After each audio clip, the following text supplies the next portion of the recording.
Tushangilie tena kwa Yesu.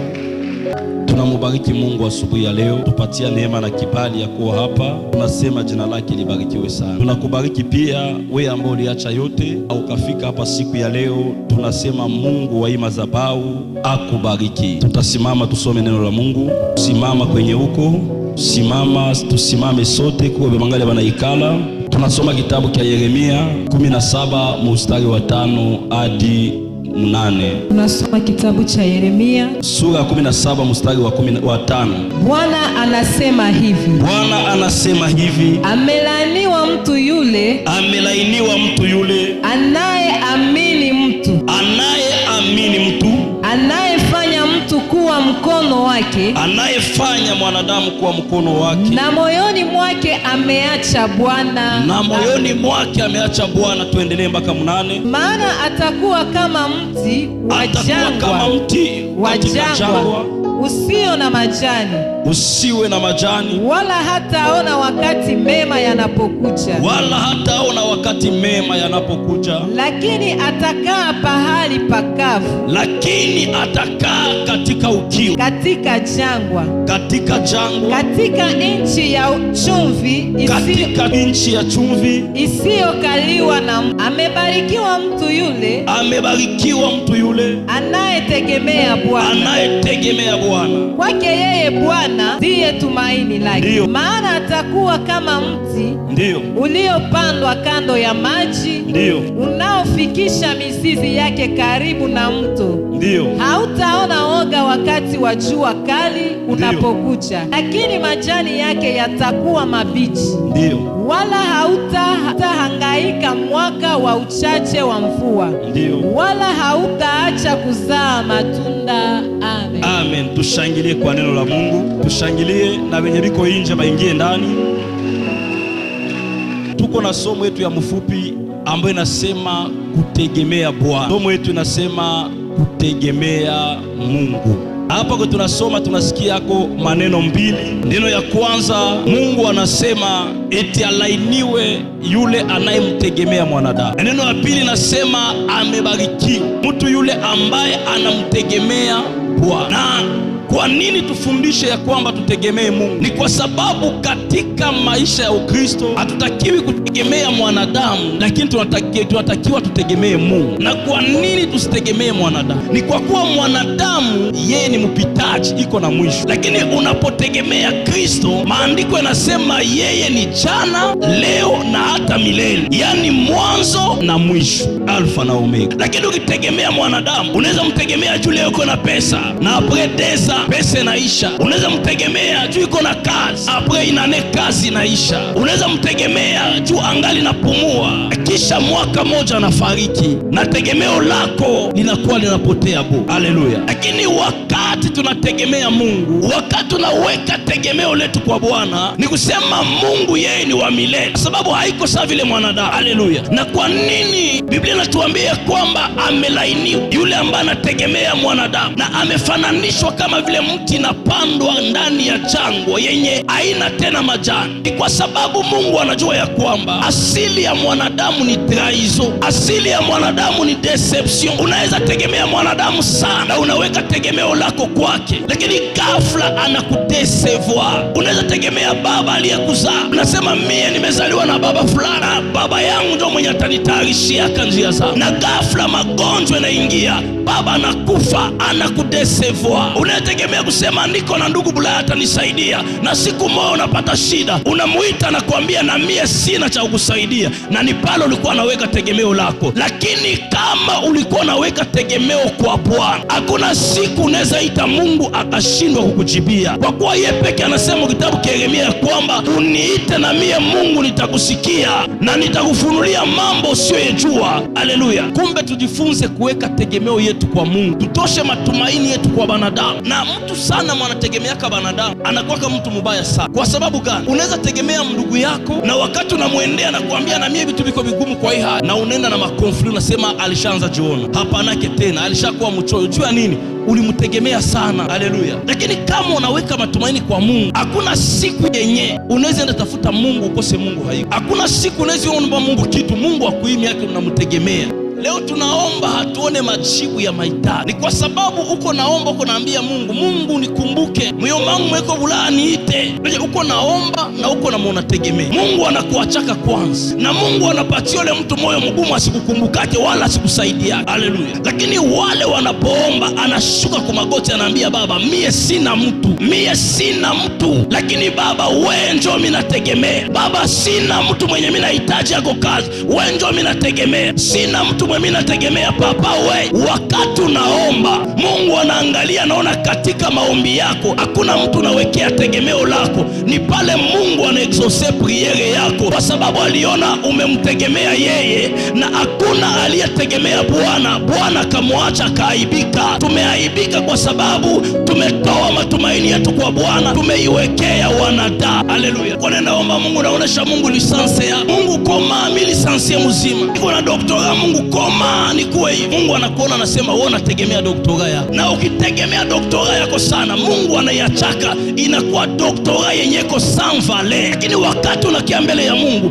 makapasite zako naziacha kwako, madiplome zako naziacha kwako, unakia kwa Bwana, mwambia Papa, sina tegemeo lengine, sina msaada yengine, masomo yangu haitanisaidia, diplome zangu haitanisaidia, lakini Baba mimi nakutegemea wewe. Mungu anajitukuzaka hata kwa wakati wa mwisho, kwa kuwa unaweka tegemeo lako kwa Bwana. Haleluya. Na wale wanaotegemea Mungu, Mungu anawapatiaka neema ya kukanyaga penye walitegemea wanadamu hawakufikaka, kwa sababu Mungu yeye ni zaidi ya mwanadamu. Ukimwekea tumaini lako, anakutendea kabia zaidi ya imagination yako. Lakini ukitegemea mwanadamu anakutendeaka kulingana na uwezo wake. Haleluya. Taka sana matumaini yako iwekee Mungu. Muyomba hapanake tena. Mimi niko nateseka na niko na kaki yako na pesa, niko nateseka na jamaa yangu biko batachiri. Unabategemea sana. Mara ngapi ushaomwambia Mungu, koma niko nateseka na niko mtumishi wako, koma niko nateseka na niko Mkristo. Ukipenda mwanadamu akuinue, mwanadamu anakuinuaka kulingana na burefu ya mkono yake, kwa kuwa mkono yake iko na limit. Lakini ukipenda Mungu akuinue, Mungu anakuinuaka mpaka mwisho, kwa sababu yeye hana mwisho. Aseme anayetegemea mwanadamu alainiwe, lakini ule ambaye anategemea Mungu abarikiwe. Aseme anafananishwa sawa sawa na mti ambaye inapandwa karibu ya bahari, hata wakati ya kipwa ifike, yengine miti yote nakauka, majani naanguka na haitazaa tena matunda. Lakini ule anayetegemea Bwana, maandiko yanasema yeye ni mti ambaye inapandwa kando ya maji, inaweka mizizi yake ndani ya maji. Wakati jua inakuya, yengine miti nakauka,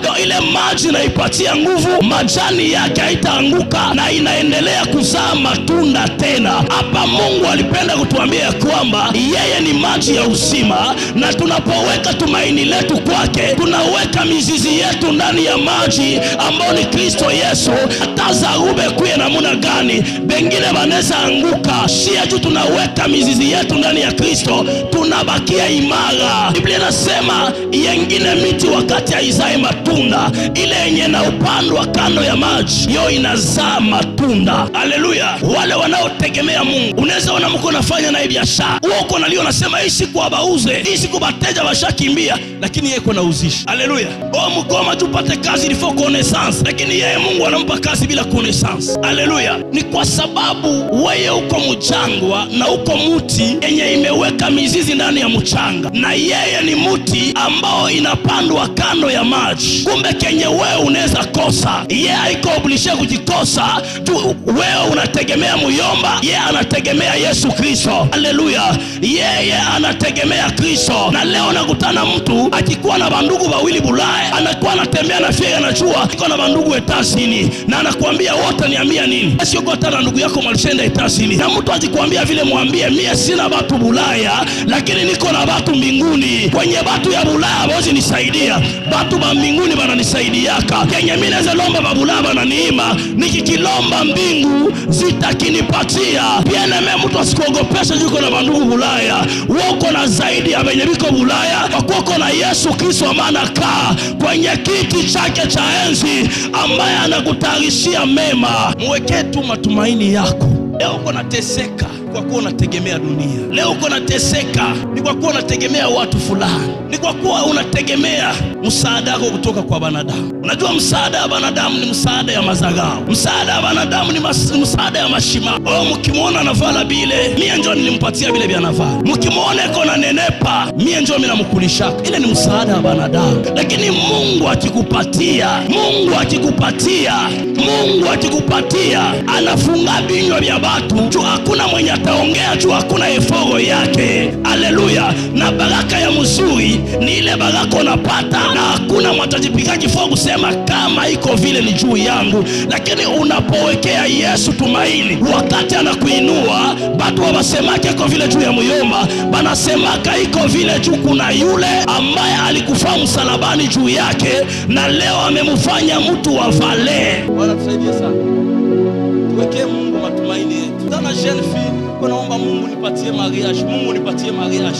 Shaka kisona kiamwambia kia tuzini, nikikatala tuzini sitakuoa. Fia anasema nikikatala sitaolewa. Yeye peke anajitafutia solution. Après kuzini kariswa na mwacho. Juu ya nini? Alishindwa kutegemea Mungu. Kristo anamwambia kazi, lakini mbele upate kazi condition hii. Unasema disa ya chômage. Nikiacha hii kazi ndapataka ingine wapi? Unasema hii ni occasion anepata, na unaanguka mitego ya shetani. Lakini benye banategemea Mungu, anasemaka ingalao shida na magumu, mimi najua Mungu wangu atasimama. Ndugu yetu Ayubu anapitia shida na magumu. Watu wanamziaki, marafiki yake wanamwambia maneno yenye wanataka. Ayubu anaangalia kushoto na kuume, hategemee mtu wowote, akageuzia macho yake kwenye msalaba. Sikia majibu ya Ayubu. Ayubu hakubambia siku na mimi ndapata na baonesha. Ayubu hakubambia niko hivi kujitetea, lakini alibaambia mimi najua mimi Ayubu mtetezi wangu yuai, na atasimama kwa wakati wa mwisho. Haleluya. Daudi anasema nilikuwa kijana na leo mimi nazeeka, sijawahi ona mwenye haki akiachwa na Bwana, wala watoto wake kuombaomba mkate bagabagani. Hakikisho kwa mwenye haki wa Mungu, hakikisho kwa mwenye haki wa Mungu. Kubali magumu ya leo, Kristo haachake walio wake. Bwana tusaidie sana. Tuko ndani ya kitabu kia Daniel 6 na mstari wa 1. Tuingie ndani ya maandiko matakatifu. Mtumishi wa Mungu Daniel alikuwa mtumishi ambaye alikuwa anategemea Mungu sana, na Daniel akapewa kazi katika nchi ya ukimbizi ambayo alikuwa ndani, na mfalme akamweka miongoni mwa wakubwa wa nchi. Daniel akaanza tumika, alikuwa anamwogopa Bwana, akaogopa shefu wake wa kazi. Na siku moja bakolegi yake wakasema inalomba tutafute njia yote ya kusimbisa Daniel tu mfalme amchukie. Maandiko yananiambia bakatafuta kwa njia yote. Biblia nasema hawakupata neno lolote la kumstaki Daniel, kwa kuwa Daniel alikuwa mwaminifu mbele ya Bwana, na alikuwa mwaminifu mbele ya shefu wake wa kazi. Uaminifu bapendwa inalipaka. Kwa watu leo banakufa umaskini juu ya kukosa uaminifu. Mtu anakupatia tu kwa kazi kadogo, unaanza penda ukreo ulete bia huku anakufukuza mkazi na unakufa maskini. Lakini ukikuwa na uaminifu, kila fasi utafika utaishi. Daniel naye alikuwa na uaminifu. Hao watu hawakuishia pale, wakaleta shauri wakasema, sasa huyu Daniel kama tumtafutie mambo ya Mungu wake, hakuna kwengine kutafanya nini kwetuneza mpatie. Sema tupropose mfalme, tuambie mfalme afanye sheria kuanzia sasa panda 30 jours, mtu asiombe Mungu wala mtu wote, kila mtu aabudu mfalme na aombe mfalme. Na wakati Daniel atasikia hivi atapinga, na pale tunamkamata. Bakaenda propose mfalme. Sasa mfalme anasikia, mfalme akaona ai ni furaha sana, akaweka muhuri, akasema mtu mwataabudu mwataomba Mungu mwingine panda 30 jours, bamkamate bamutie mpango la simu. Bakatangaza habari ikafikia Daniel. Wakati banaambia Daniel, banawaza Daniel anataacha Mungu, lakini Daniel akatoka pale akarudia mnyumba yake. Na wakati alifika mnyumba yake, Daniel hakwenda fanya rekuu kwa mfalme. Daniel akapiga magoti yake tuwafu hapa, akaanza kuomba Mungu. Nini inafanya Daniel katika shida kama na hii? Kuliko Daniel akimbie basi mfungo, kuliko Daniel afanye rekuu kwa mfalme, Daniel anapiga magoti. Daniel apeko natuambia kwamba katika vipindi vigumu vya maisha yetu, tusipotayarisha magoti yetu kwa tayari kumtafuta Mungu, hata tukipenda tupate msaada kwa njia yoyote, tunaweza tafuta msaada kumbe tunaangamia. Lakini katika magumu yetu tukue watu wa kutegemea Mungu na kupiga magoti yetu, pale jibu ya kweli itatokea. Ndugu Danieli akaomba.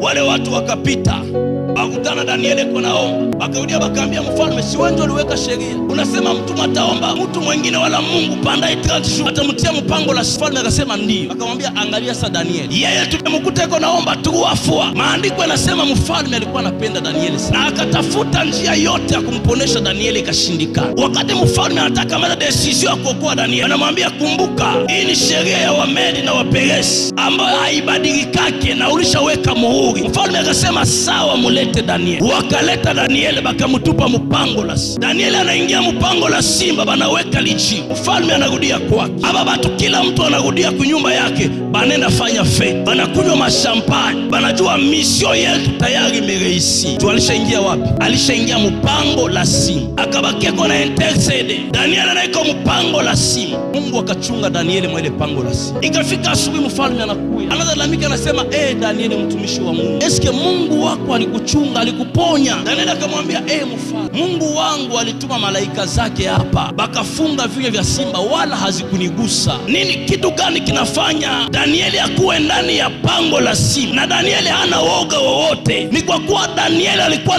na tumaini sana kwa Mungu. Alikuwa anajua ya kwamba kama mie Danieli nilibaki mwaminifu kwa Mungu, nilitegemea Mungu, nikakatala kuabudu miungu wala mwanadamu juu ya Kristo, hata ninapokuwa hapa, ule Mungu mwenye nilikuwa naabudu hata hapa atakuwa pamoja na mie. Haleluya. Ya pili, Danieli anajua Wamedi wameweka sheria na Waperesi na haibadilikake. Danieli anajua ile ni sheria ya wanadamu. Kama wao wanategemea sheria yao, mi Danieli sitegemee sheria yao. Kama wao wanajua mwisho yangu mi Danieli nafika, mimi sitegemee ile. Ninacho juu Mungu mwenye nategemea ni Mungu mwenye anaangushaka sheria yenye imewekwa na wafalme wa dunia. Danieli anakaa pale, mfalme anakuja anasema mutoshe Danieli. Wanatosha Danieli. Maandiko yanasema atalukucha simba. Ni kitu gani kinaacha Danieli atoke mpango la simba na iko mzima? Danieli aliingia mule. Danieli aliingia na matumaini yake yote iko kwa Mungu. Anajua hakuna aliyetegemea Mungu akamwacha akapotea. Anajua hakuna aliyetegemea Mungu, Mungu akamwaibisha. Anajua hakuna aliyetegemea Mungu, Mungu akamwacha apate haya. Na wakati nilikuwa nasoma maandiko, nikagundua ya kwamba Mungu alipermete Danieli aingia mpango la simba tu Mungu aimpose jina yake ndani ya nchi ya utumwa wake. Haleluya. Na wakati nilikuwa natafakari hapa, nikagundua kuko mamoma Mungu anaweza itiko pitie ndani za maepreve. Haiko kusema Mungu anakukatala, haiko kusema Mungu hakujue, lakini Mungu anaweza permete upitie maisha magumu ili watu wapate cha kuongea, ili wakati Mungu anatenda sasa, kila mtu ajue ya kwamba kweli ule mtu alikuwa nenda kila dimanche, hakukuwa nenda kacheza, lakini alikuwa na Mungu, alikuwa kanaenda omba. Na Bakristo wale wakipata shida kidogo, koma mimi nenda ukanisa, koma mimi naombaka na Mungu unaniacha mshida. Andiko nasema aseme mateso ya wenye haki ni mengi, lakini Bwana huwaponya naye. Haleluya. Ni kusema hata katika wokovu mateso iko, magumu iko, lakini ninachokipenda hakuna mtoto wa Mungu anaweza kufa ndani ya magumu. Unaweza ipitia magumu, lakini Bwana atakuponya nayo. Mfalme anaona Danieli, na mfalme anaanza ogopa Danieli. Mtu mwenye analala pamoja na masimba zinamshindwa, hata mie mfalme Danieli akipenda atanigunja gunja. Haleluya. Mfalme akasema muite bale batu yote wenye balipanga inja, bakabaleta. Akasema muleta na batoto yao, muleta na babibi yao. Bakabatwala bote, bakabatupa mwa ile pango ya simba yenye balikuwa bametayarishia Danieli. Hata maandiko yanasema kabla bao hawajafika chini, balisha katika vipande. Haleluya. Na wakati nilikuwa nasoma hapa, nikaelewa ya kwamba mwenye anategemea Mungu unaweza pita mbonde la uvuli wa mauti, na ile mauti haitakupata kwa kuwa tegemeo lako ni kwa Bwana. Unaweza pita kwenye wengine wanaangukaka, wewe hautaanguka juu Bwana unamtegemea. Unaweza fanya kazi yenye wengine walihombeaka ndani, na wakati wewe unafanya ile kazi, neema ya Bwana inatokea mwa ile kazi, na pale kwenye utajiri wako inatokea. Unaweza enda kwenye wanasemaka kila mwanaendaka pale arudi yake. Wakati wewe unafika pale juu unategemea Bwana, kama walisema mwenye anafika pale arudi yake, sawa unafika unaempoze Expose jina la Kristo pale. Haleluya. Unaona kama nakwambia kwamba hakuna mwenye anaingia kama ile nyumba atoke kwa mzima, lakini wewe unaingia ndani na unatoka kwa mzima. Wewe unaingia ndani na unatoka umebarikiwa. Ni kwa kuwa Bwana ni upande wako. Wanajua ya kwamba katika ile pango la simba kuna anaweza ingia toke kwa mzima, lakini Daniel akatoke kwa mzima katika pango la simba. Na tabiria mtu mmoja hapa, wenye wengine walishindiwaka, njoo kwenye wewe see. Wengine walipita wakaanguka, njoo kwenye wewe upite na usimame. Kwenye mauti wengine walipataka, pale uzima iweze kutokea. Kwa kuwa hata Yesu Kristo wengine kaburini ni mwisho yao, lakini Kristo kaburini ikakuwa mwanzo yake. Na wewe kwenye watu walikuwa wameona mwisho, na tabiri pale mwanzo. Haleluya, haleluya. Oh, magaba kalishafika mwisho. Tunataka onea, ambia hata mnasema mimi nafika mwisho, Yesu wangu angali pale. Yeye ndio yuko na neno ya mwisho. Hata nyinyi mtaongea kwa maisha yangu, yeye muongee tu, lakini mwanaongeaka neno ya mwisho ni nani? Ni Yesu Kristo peke yake. Oh, ule dada anaombaka sana, lakini mbona ole wake? Baambie kama sikuolewa leo, hapana juu sina suli wala sina neema ya Mungu, lakini Mungu alijua kiolewa leo kesho narudia. Mungu ananiambia ikala kwanza, tusai yangu inakuya ikuwa yenyeko na utofauti.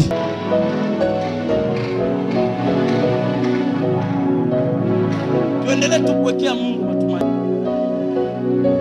Haleluya. Daniel, Biblia nasema banatwala wale watu, anabaangusha pango la simba. Daniel pale iko kimya. Haleluya. Daniel anaikala kimya. Anaikala kimya. Anaona gisi mfalme yeye peke iko na pana oda bamalize ba enemy yake. Haleluya. Wale wanaotegemea Mungu hawajipigani yake wenyewe. Hata unaweza wapiganisha, wao wanatia mikono yule, wanasema shie vya kupigana hatubijue. Tunajua gisi tuko na Yesu mwana tupiganiaka. Vita yetu yeye peke anaipiganaka, na ba enemy yetu anabamalizaka yeye peke. Anaingia na kuuzao wao wanamaliza, na anatuacha tukue huru na hatuna tena kenye kinatuzuru. Kumbe kama utanipiganisha leo, nipiganishe tu, lakini jua ya kwamba uko unapiganisha kizazi chako. Kama utanitendea mabaya leo, wewe nitendee tu mabaya, lakini ile mabaya yako wewe peke itakurudilia, inarudilia watoto yako, inarudilia na watoto ya watoto yako. Mimi niko na Yesu Kristo mwenye analipishiaka walio wake kisasi. Tegemea Mungu bien-aime, hata kupatishaka hai. Salimia mwako pembeni, kumwambie penda Yesu. Mwambie penda Yesu. Haleluya. Yesu ni wabie sana. Mungu ni wabie sana. Iganjia katikati watu wote basogee mbele. Kule ikaganjia katikati watu wote basogee mbele. Wale wakule nyuma bote biko na deganjia tu abasikie kitu.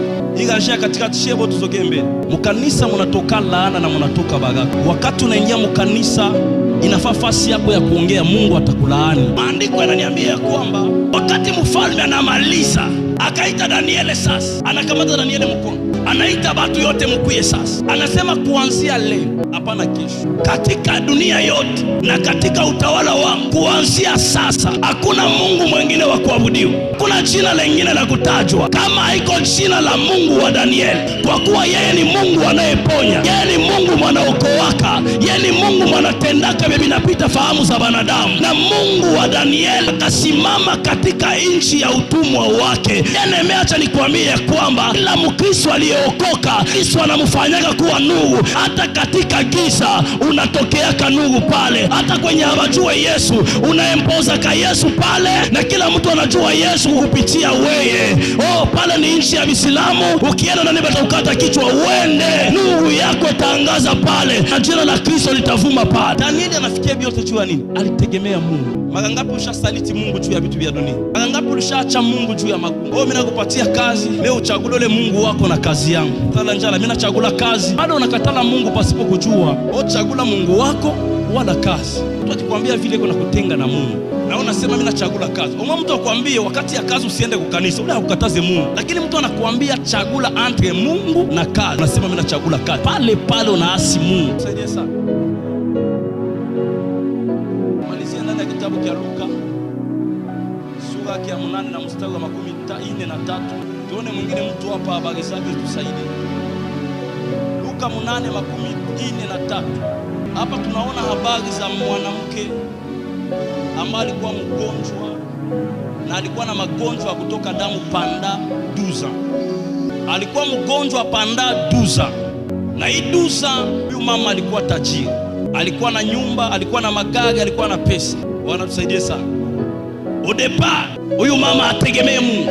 Watumishi ya Mungu wakimwambia Mungu anaponyeshaka, anabambia njala ile na baleta kwangu. Mimi najua uponyaji inatoka njo ende. Najua uponyaji inatoka kusimaki, inatoka Burundi. Jua alikuwa na nini? Pesa, anategemea pesa zake. Andiko yanasema akajitahidi kutumia pesa zake, akonsulte ba medecin, ba specialist ya ile magonjwa. Lakini maandiko yanasema kila munganga akigusa, kuliko magonjwa jiarete, magonjwa yanaongezeka. Anaenda fasi nyingine, anapana pesa, kuliko magonjwa ishe, magonjwa yanaongezeka. Anaingia kumabie, anauzisha nyumba. Anaenda tunziwa, hakuna solution. Anaingia kumagari, mangamia, anauzisha, anatunzisha, hakuna solution. Haleluya. Kwa nini anakosa solution? Alitegemea mali yake. Ndugu mpendwa, unaweza weka mategemeo yako ndani ya mali. Kuko shida utapataka mali yako haitakusaidiaka. Ingekuwa mali inasaidiaka, kama watajiri hawakufaki, kama watajiri hawagonjwaki. Haleluya. Lakini kuko shida unaweza pata, ni intervention tu ya Mungu. Kuko shida pesa inaweza tatua, pesa nao ni ya Mungu. Na kuko shida inalomba Mungu ye peke ndio mwenye atatua. Huyu mama naye anategemea mali. Mali yake kamtraige, akakuwa desi. Alikuwa na bandugu ba mjamaa bote bakaenda. Alikuwa na watu walikuwa nasomesha. Juu mjamaa ukipata pato, bandugu yote ya jamaa unakamata ile gharama. Na ile pato ikiisha, kila mtu anakata ngambo yake. Na huyu mama naye akajikuta anabakia yeye peke. Sana taangalia, mbona muyomba alikuwa ananisindikiza? Muyomba hata kuya tena juu hakuna kitu. Sana sema shangazi alikuwa ananisindikiza. Shangazi hata kuya tena juu hakuna pesa. Akabakia yeye peke. Pesa hakuna, mtu haiko, anabakia yeye peke. Anaanza tumikisha akili yake. Na akasema sasa, nimesikia habari za Yesu. Asa na mie sasa nikipata tu opportunity ya kufika kwenye Yesu ikuse tu kupindo la vazi yake, mie ndapata uponyaji. Haleluya. Ndapata nini? Ndapata uponyaji. Uponyaji ya umama, uponyaji ya umama wa kutoka damu ikutokeaka wakati aligusa Yesu. Uponyaji yake alitokeaka wakati alikamata decision, sema nikienda tu kwenye Yesu iko mie ndapona. Tu alikuwa anategemea mali, lakini wakati alijua ya kwamba mwenye ndategemea sasa ni Yesu, pale pale alikuwa amepona kindani ndani. Mtu wa imani anaumbaka vitu vyenye haviexiste na vinaexiste muimani. Huyu mama sasa alishaweka matumaini yake kwa Yesu. Watu walishaenda bote, akaenda sasa, akaona Yesu anatembea na makutano, akajifofilia akafika kwenye Yesu iko mama sana. Naona Yesu nasema kama banaume ya dunia alikula tu pesa zangu, abakuleta solution. Kama batu ba dunia balinizunguka juu ya mali yangu, lakini mshidangu abakuleta solution. Sasa leo sitategemea tena wa, mimi nategemea sasa Yesu. Vile tu nishafika kwenye ubaba, inajua magonjwa yangu nabakia mu migulu yake, na mwa ile migulu yake ekipere uponyaji yangu. Haleluya. Kulikuwa des choses yenye litendeka hapa mu maisha ya umama. Sheria ilikuwa inasema mwanamke mwenye iko natoka damu haezi karibia kuhani wakati wa ile siku za damu, na huyu mama na iko natoka damu. Lakini alipoona Yesu akasema kama waliweka ile sheria itiaka tu mimi nikufe niko natoka damu, lakini kwenye Yesu iko sheria mimi naitia pembeni, mimi naenda kwenye Yesu iko. Kwa kuwa angekuwa kuhani wa dunia angeniua, lakini juu haiko kuhani wa dunia, mimi naenda nikutane naye. Wakati alivuka tu apiga depa anafika kwenye Yesu iko, sheria inafanya nini? Sheria inaanguka. Na wakati sheria inaanguka, atagusa sasa vindu la vazi ya Yesu Kristo, na alipogusa mara moja uponyaji kafanya nini? Ponyaji ikatokea na akakuwa mzima pale pale. Tegemea Mungu, kitu cha muhimu sana maisha ya Kristo. Bwana sifiwe. Tunaokoka, tunaenda mkanisa, lakini hatutegemee Mungu. Wewe niko na senka, mimi naenda mkanisa, mahitaji yangu yajibilikaka, mimi na hama kanisa. Au tegemee Mungu. Oko mami, mimi naombaka tume shida azishe kwa maisha yangu, akose nile nitafute bafumu sasa. Au tegemee Mungu. Mwenye anategemea Mungu anajuaka mahitaji yangu ikawe isipokawa, tumaini langu ni kwa Bwana. Anajua nipate, tipopata, matumaini yangu ni kwa Bwana. Juke tunatafuta kwa Mungu kia kwanza ni uzima wa milele, na hakuna mwenye alitegemeaka Mungu akikosa. Haleluya. Na leo tunakuwa na problem, tunategemea njoo batumishi ya Mungu kushinda kutegemea Mungu. Bwana sifiwe. Tunategemea njoo batumishi ya Mungu, nashindwa kutegemea Mungu. Ukiwekea mtumishi wa Mungu matumaini sana, siku moja utaacha Mungu. Juu mtumishi wa Mungu ni mwanadamu. Ukitegemea mtumishi sana, siku moja utaacha Mungu. Hata mi pastor usinitegemee sana, tegemea njoo Mungu. Leo tunaona batu banahama makanisa, tunaona batu banaacha Mungu, juu alitegemea mtu. Haleluya. Nilikuwa nafuata rezo sosio pastor mwa Lubumbashi, kuna kanisa kabambi sana. Banamkamata muhali ya uzinifu. Ona watoto wake asa imani kuma rezo sosio. Mimi natoka mwa ile kanisa. Mimi naacha vya Mungu. Mie kwanza. Pastor anaanguka, yeye ndio anaanguka, haiko Mungu ndio anaanguka. Pastor anajichafula, yeye ndio anachafuka, haiko madhabahu ya Mungu ndio anachafuka. Yeye banamtupa nje, na wewe mtoto wa Mungu unaendelea na safari ya kwenda mbingu. Lakini kama ulitegemea ule mtumishi, akianguka na unaanguka, akiingia mshimu na unaingia mshimu. Mie siwezi tegemea mtu, mimi nategemea kama Mungu. Sio kama matumaini yako niweka kwa nani? Matumaini yetu tuitoshe kwa wanadamu. Mungu anaposema amtegemeaye mwanadamu alainiwe, Mungu akuepargne batumishi, na batumishi ni wanadamu. Mzazi mwalikuzala ni mwanadamu, na viongozi wa nchi ni wanadamu. Usitegemee mtu, tegemea Kristo yeye pekee. Mtu anabadilika kwa wakati yote. Mtu anashanja kama wakati yote. Mwenye ashanjake tu ni Mungu. Alionako kuna mtu bien, mnaishi naye mzuri, ghafla anabadilika na kuwa mtu mbaya, na unavunjika moyo, roho inaluma, unajihukumu. Tu ulimtegemea sana. Ishi na mtu unajua kila wakati mtu anaweza badilika. Maandiko yanasema umpende Mungu kwa moyo wako wote. Maandiko yanasema penda jirani yako kama unavyojipenda wewe. Hakukuambia umpende kwa moyo wako wote. Mungu ndio tutapenda kwa moyo wetu wote. Haleluya. Tidi ya mwanadamu tukaige mwingine tu, ni kudesevoir mwingine tu. Hiyo mama mwetu naongelea hapa, maandiko yanasema alipogusa tu pale, akamwambia, akageuka. Asa mbona mtu ananigusa? Wanafunzi wanasema hakuna mwana kugusa kwanza. Batu niko na kupapasa tu. Ule mama akasema, Bwana, mimi sitajificha. Mimi njoo nilikugusa. Nilikuwa mgonjwa panda dusa. Yesu akageuka akamwambia, binti wangu, imani yako imekuponesha.